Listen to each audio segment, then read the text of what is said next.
오늘 우리에게 주신 하나님의 말씀은 구약성경 신명기 30장 11절부터 20절까지 말씀입니다. 오늘 말씀은 이제 모세를 통한 하나님의 그 명령의 특징이 무엇인가, 그리고 그것을 순종했을 때 또는 불순종했을 때 그에 따르는 결과가 어떠한가, 그것을 보여주고 있습니다. 그리고 그 순종과 불순종의 결과를 통하여서 올바른 선택, 올바른 결단을 할 수 있도록 촉구하는 내용입니다. 먼저 하나님의 명령의 특징을 설명하고 있는데, 첫 번째 11절 한번 같이 읽어봅니다. 자, 11절 시작. 내가 오늘 내게 명령한 이 명령은 내게 어려운 것도 아니요 먼 것도 아니라. 그래서 그 명령의 특징 중에 하나는 뭐냐면 어려운 것이 아니다. 어려운 것이 아니다. 이것은 특별한 사람만 가능하거나 특별한 사람만 순종할 수 있는 것이 아니다. 남녀노소 누구나 가능한 것이다.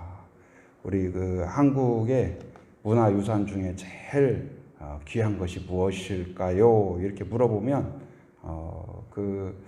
제가 이렇게 물어봤을 때 제일 많이 응답하는 답변이 뭐였냐면, 여러분 뭐라고 생각하세요? 우리 문화 중에 제일 빛나는 문화유산이 뭐라고 생각합니까? 그랬더니 많은 사람들이 뭐라고 대답했냐면 한글이라고 그랬어요. 한글.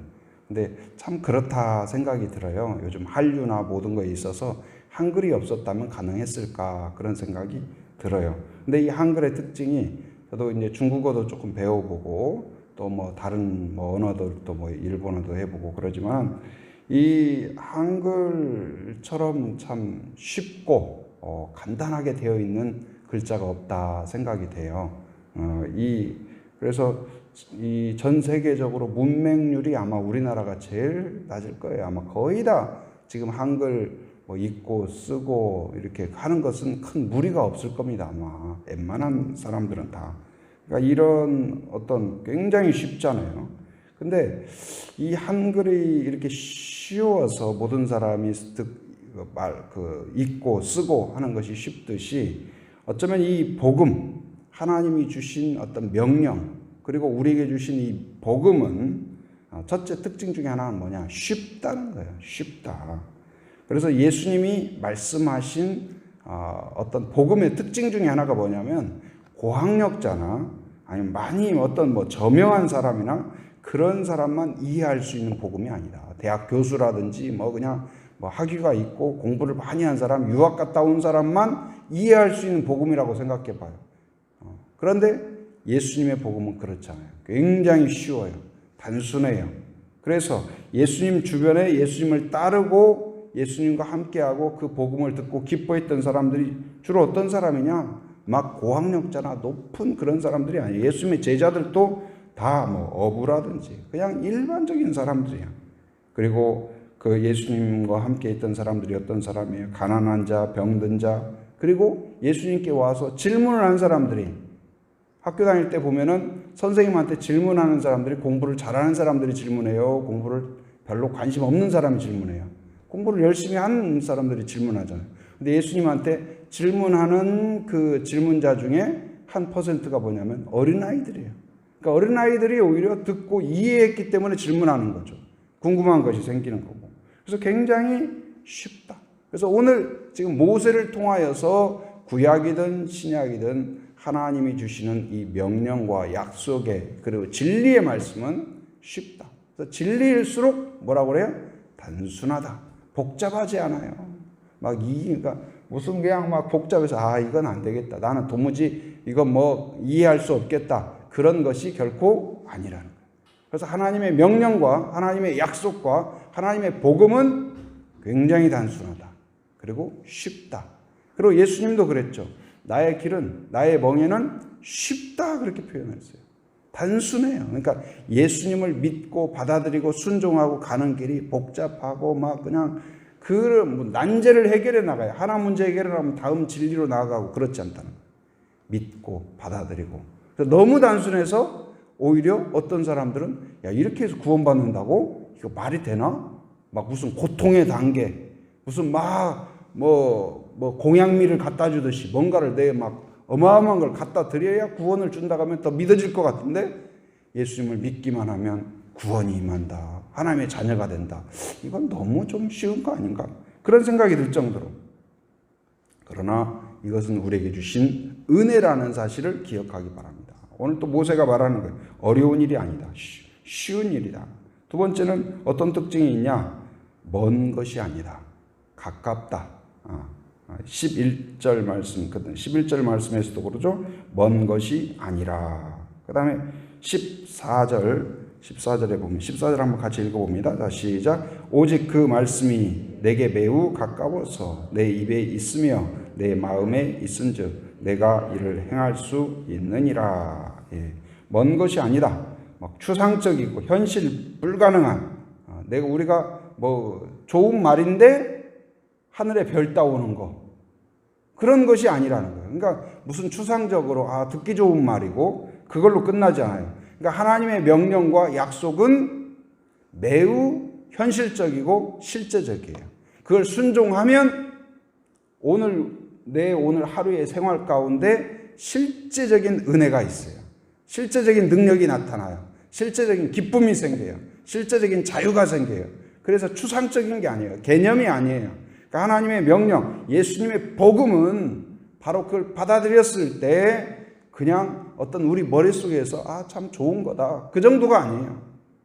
바로 매우 삶의 구석구석 모든 부분에 있어서 바로 이 은혜를 끼치고 그래서 거기에 비유를 어떻게 이야기했어요? 12절에 뭐라고 이야기하냐? 하늘에 있는 것이 아니다. 그리고 그래서 내가 이르기를 누가 우리를 위하여 하늘에 올라가 그의 명령을 우리에게 가지고 와서 우리에게 들려 행하게 하려 할 것이 아니요. 그러니까 머나먼 그런 것이 아니다.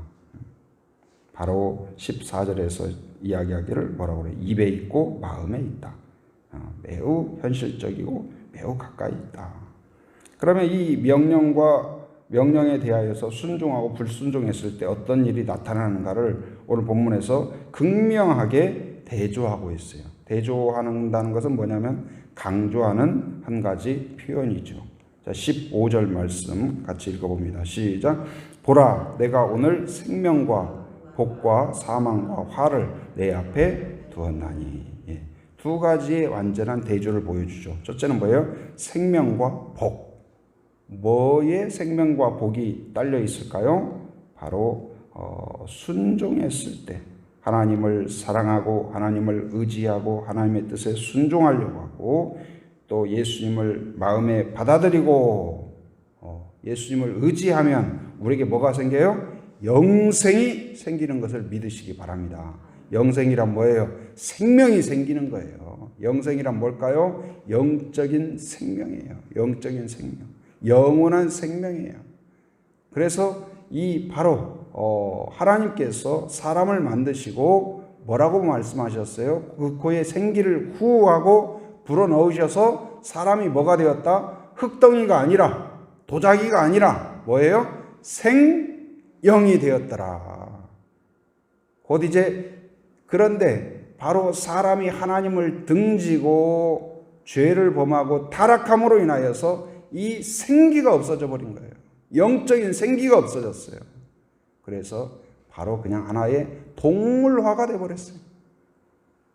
그런데 바로 하나님을 다시 부르고 하나님을 다시 찾고 하나님께 돌이키고 예수님을 영접함으로써 다시 그 생기가 우리 안에 시작된 것을 믿기 바랍니다. 바로 예수님을 영접했다는 건 뭘까요? 생명이 시작된 거예요. 영적인 생명이 시작되었기 때문에 하나님이 보이고 하나님이 느껴지고 하나님이 깨달아지고 하나님의 은혜가 바로 나의 삶에 함께하고 있다는 걸 아는 거예요. 보이지 않는 것을 보게 돼요. 보이지 않는 하나님의 능력과 하나님의 지혜와 하나님의 인도하심을 보는 사람이 되는 거예요. 성령이 나를 이끌어 가시는구나.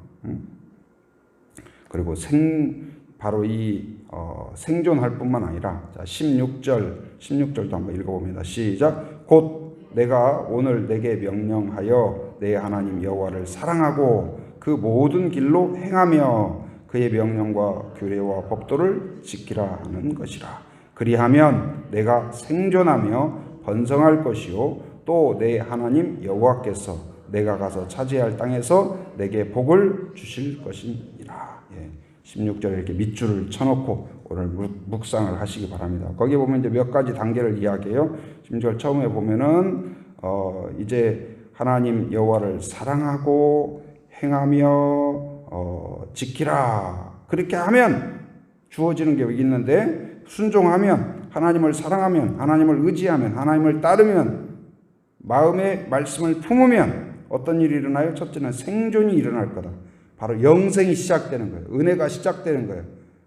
살아 있어야 뭐 밥도 먹고 활동도 하고 하는 거죠. 영적으로 죽었는데 거기다 밥을 갖다 놓으면 마치 제사상 차려놓은 것처럼 그게 무슨 의미가 있겠어요. 바로 살아나야 된다. 근데 그것은 어떻게 시작이 돼요? 복음을 받아들여야 돼요. 예수님을 받아들여야 돼요. 그래서 우리가 믿지 않는 사람에게 예수님을 전하고 예수님을 받아들여도 복음을 전하는 이유가 뭐예요? 바로 그에게 생명을 주는 거예요. 새로운 시작을 주는 거예요. 그래서 인생에 있어서 제일 큰 복은 뭐예요? 예수님을 내 안에 영접한 것. 내가 그걸 받아들일 수 있다는 것. 어떻게 내가 질그릇 같은 내가 귀하고 귀한 예수님을 담을 수 있을까? 그 은혜예요. 그걸 깨닫는 여러분이 되길 바랍니다. 그래서 첫 번째 뭐가 주어지냐? 생존, 생명이 시작된다. 두 번째는 뭐예요? 거기에 번성이 이루어진다. 번성이 이루어진다. 태어나긴 했는데 싹은 났는데 자라지 않으면 그것도 참 안타깝죠. 그런데 번성이 일어난다는 거예요. 싹이 났는데 그냥 막 자라가요. 자라가요. 아내가 이 공심채인가 모닝글로리라고 하기도 하고 그걸 이제 중국에서 먹고 굉장히 좋아하더라고요. 그래서 그것을 어떻게 구해보려고 하는데 못 구했어요. 근데 며칠 전에 5일장인가 거기 가서 이렇게 찾아보니까 있더라고요. 그래서 씨를 갖다가 심었어요. 심었는데 어제 보니까 싹이 났더라고요. 근데 아침에 보고 저녁에 보니까 오후에 보니까 벌써 자랐어요. 아침에는 싹이 조금 났는데 하루 사이에 그렇게 자라나? 지금은 못 봤는데 오늘 가면서 보면 더 자랐을까? 그러니까 이게 싹이 나고 자란다는 게 참 신기한 것 같아요. 어린아이도 마찬가지예요. 이 앞에 로비에 화면 돌아가잖아요. 저게 불과 한 2, 3년, 1, 2년 전 건데 어른들은 그 모습 그대로인 것 같아요. 근데 아이들은 확실히 달라요. 그때 한 2년 전 애기들 조금 그런 모습. 그리고 이제 우리 교회에 왔을 때 처음 애기 안고 오고 어려가지고 왔는데 지금은 벌써 이제 또박 걸어 다니고 하는 거 보면은 참 많이 컸다. 그게 느껴지잖아요. 그러니까 아이들이 태어나는 것도 중요한데 뭐가 있어야 돼요? 자라가야 돼요. 우리의 믿음도 태어나는 것도 중요해요. 예수님을 믿는 것 중요해요. 복음을 받아들이는 것 중요해요. 그러나 또 한 가지는 뭐예요? 자라가야 돼요. 성령의 은혜 가운데 여러분이 자라가기를 바랍니다. 하나님이 더 느껴지고 더 체험되어지고 더 순종하고 싶고 더 사랑하고 사랑도 자라가야 돼요. 부부간에도 그렇고 바로 자녀도 그리고 이 남녀의 교제도 사랑이 깊어져야 되겠죠. 그렇기 때문에 데이트하고 만나고 특별한 시간을 갖고 그렇듯이 하나님과 우리 사이에도 그런 게 필요해요. 특별한 시간, 데이트가 필요해요. 매일매일 예를 들어서 교제를 한다고 하는데 남녀가 교제하는데 1년에 한 번 만날까 안 만날까? 교제가 깊어질까요? 사랑이 깊어질까요? 자주 만나는 사람. 하루에 매일매일 만나고 집에 가서도 또 전화하고 아침에 일어나서도 제일 먼저 생각나고 그런 사람이 사랑이 깊어질까요? 아니면은 미안해 바빠 나 오늘 출장 가 그래가지고 이게 만나기가 어려운 경우에 누가 더 사랑이 깊어질까요? 보나마나 우문이죠. 하나님과 우리 사이에도 마찬가지예요. 매일매일 성경을 읽고 기도하고 묵상하고 이런 사람이 더 성장한다는 사실. 당연한 이야기죠.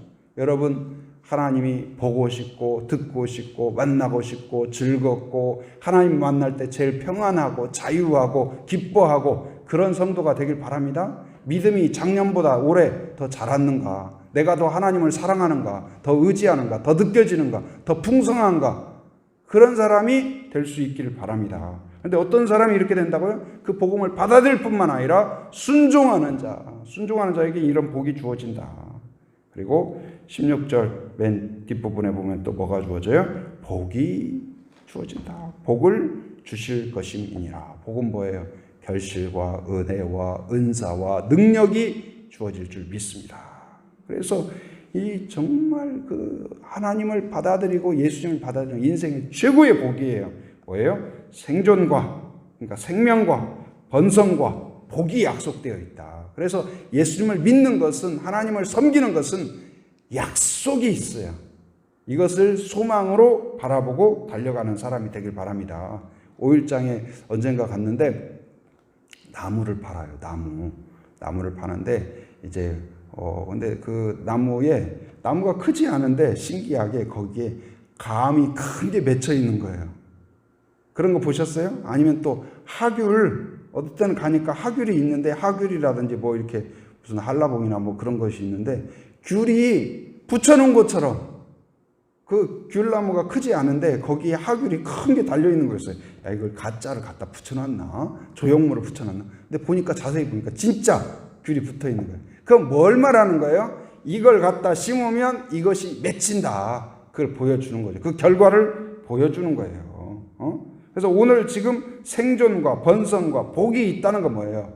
너에게 그러한 결실이 있다. 이걸 바라봐라. 그러니까 그걸 소망에 두고 갖다 심는 거 아니겠어요? 그리고 물 주는 거 아니겠어요? 그리고 거름 주는 거죠. 그러면 반드시 그것이 맺힌다.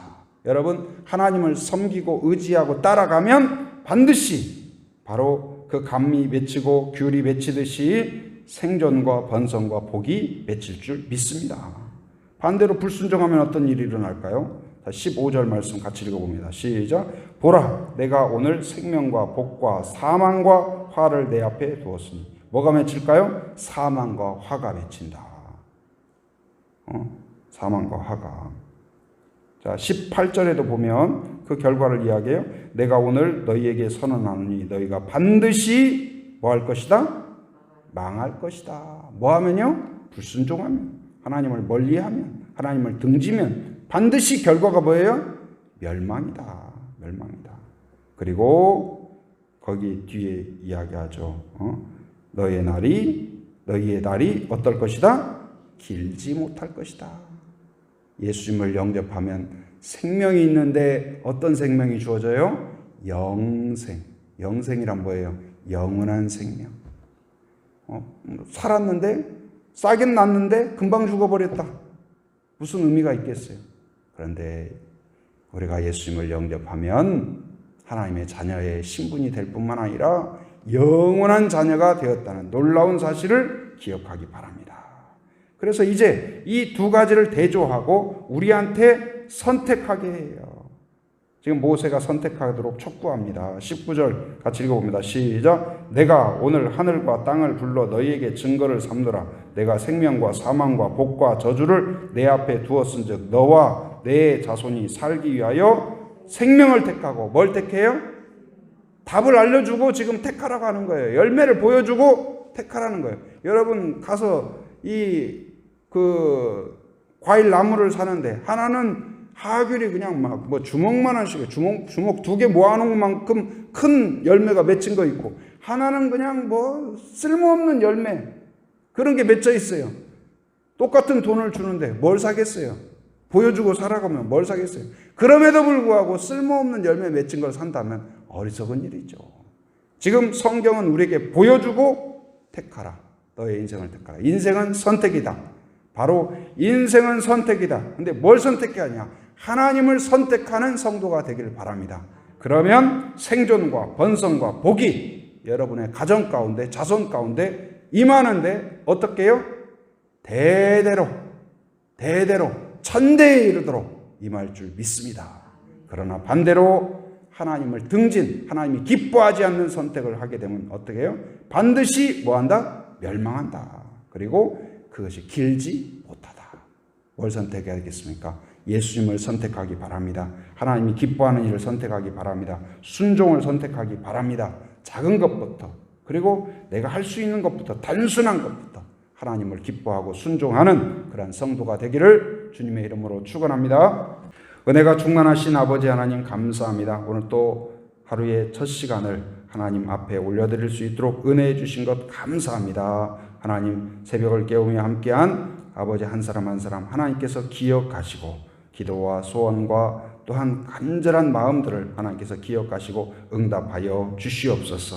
오늘 또 우리에게 말씀을 주신 것 감사합니다. 하나님의 명령은 어려운 것이 아니고 먼 것이 아니고 바로 쉽고 단순하며 바로 하나님 그 말씀을 품고 순종할 때 순종하는 자에게 생존과 번성과 복이 약속되어 있음을 하나님 깨닫게 하심 감사합니다. 오늘 또 하나님이 계신 곳을 선택하게 하시고 하나님이 기뻐하는 것을 선택할 수 있는 용기와 지혜를 허락하여 주시옵소서. 주님과 동행하며 주님이 가신 길을 따라가는 그리스도의 온전한 제자의 삶을 갖게 하시고 그러한 가정이 될 수 있도록 인도하여 주시옵소서. 해외 곳곳에서 수고하며 쓰는 선교사님들을 축복하며 기도합니다. 안전과 건강을 지켜 주시옵소서. 눈동자와 같이 보호하여 주시고 하나님 사역 가운데 풍성한 열매와 결실이 있도록 인도하여 주옵소서. 이 나라의 민족을 축복하며 기도합니다. 대통령과 이정자들에게 지혜를 주시고 올바른 결정을 할 수 있도록 하나님 아버지 거룩한 판단력을 허락하여 주시고 이 땅이 정의와 공의가 강물처럼 흐르는 땅이 되게 하여 주시옵소서. 코로나 위기 가운데 현장에서 수고하는 의료진과 또한 관계자들 안전을 지켜주시고 하나님 속히 모든 것을 온 국민이 마음을 합하여서 하나님 이 위기를 극복할 수 있도록 인도하여 주옵소서.